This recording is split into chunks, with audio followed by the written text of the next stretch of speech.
Hi, I'm Bibi Baylis coming to you from Museum of Robots in Second Life. Today we're introducing the winners of our first annual Build-A-Robot competition, including some robot designer interviews and demonstrations. These robots are now a part of the museum's permanent collection, and we hope you'll stop by to visit them soon. This is entry number 37, winner of the Excellence in Homage to Classic Robots Award. It's called Robot by Smoothie Kid. The robot is the Lost in Space robot based on the film Lost in Space. And Smoothie has been in Second Life for about 11 months. She spent 15 hours both in and out of Second Life over about 4 days, creating the textures in PowerPoint and the sculpties in Blender. Smoothie says that she thinks robots are really cool and there are unlimited uses for their potential. Her favorite robot in movie robots is Robbie the Robot, and her greatest challenge in making this robot was the lack of good pictures. Some areas of the robot she simply had to speculate on what it looked like, and she's pleased with the outcome and thinks it's a good representation of the Lost in Space movie robot.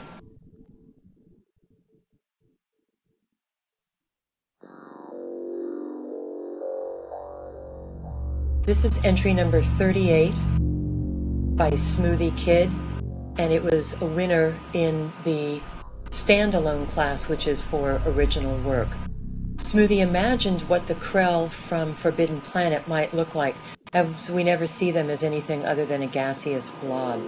So Smoothie spent about 10 hours both in and out of Second Life over 3 days, creating the textures in PowerPoint and the sculpties, which were made in Blender.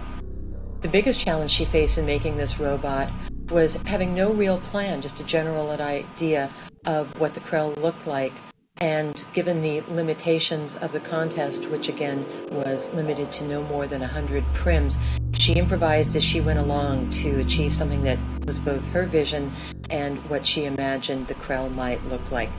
Again, entry 38, Krell by Smoothie Kid. This is entry number 22, Gear Grim by Seifert Slade, and is a winner in the Wearable Avatar class. Seifert builds robot and armor avatars, and so you can see what this looks like, I'll change into this avatar now. Seifert collects anime and enjoys collecting robots and many other items. He also collects mecha warriors and heavy gear robots. This robot has many gears, hence the name Gear Grim, and whether walking, flying, or running, the gears rotate violently. I'll turn around and walk a bit so you can see the robot in action.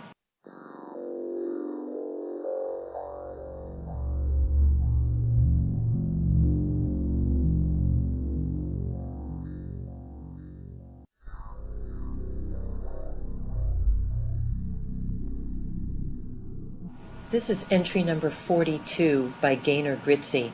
The entry is entitled The Young Scientist, Curiosity Without Responsibility, and this is a winner in the standalone class. This is Gaynor Gritzy's original work. Her favorite real-life robot is Asimo. Marvin the Paranoid Android and Bender are the favorite fictional robots, and the biggest challenge was finding enough prims to build this robot. The build time was a weekend, and Gaynor Gritzy's interest in robots is they're your plastic pals who are fun to be with. Speaking of fun, let me show you what's fun about this robot.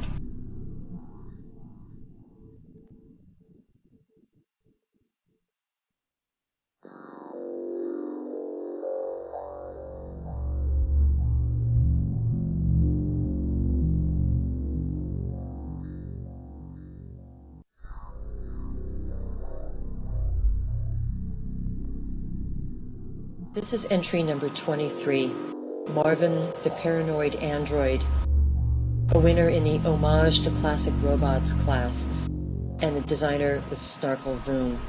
Marvin was built by Snarkle Voom, sculpted in Maya 8.5, and then imported into Second Life using the MEL script provided by Carl Linden. Snarkle spent about 30 hours modeling in Maya and another 5 hours creating the greeter script. You'll have to come into Second Life and come chat with Marvin, because he has exactly the personality of Marvin from Hitchhiker's Guide to the Galaxy, upon whom he's based. Snarkle says that he's been in Second Life for just over a year and wanted a different greeter for his own shop, and he's been a Hitchhiker's fan for more than 20 years, so Marvin was the logical choice. He decided to go with a new Marvin from the Hitchhiker's movie, as he presented more of a challenge from the construction point of view. His favorite robots are Marvin, of course, Robbie from Forbidden Planet, and K9 from the 70s version of Doctor Who. He says to anyone who appreciates Marvin, always know where your towel is. This is entry number 33, Henry by Hollow Prim. Henry was entered in the Standalone Robots category, where it won an award for excellence, and was also a People's Choice Award winner. The builder Hollow Prim says, Hollow was raised by a robotic assembly line that was left running in an abandoned bubblegum factory somewhere in North America. As a result, she has a great affinity for machines, and her flavor lasts an extra long time. As you can see from Henry, Henry is a self-contained robot within robots. If you look closely at Henry through the open door of the belly, you'll see that there are robots inside, hard at work. If you go around to the back of Henry, you'll see that there's a brain hard at work in the back of the head, and that Henry's engine gives off, well, exhaust through a pipe in the backside. Again, this is Henry by Hollow Prim.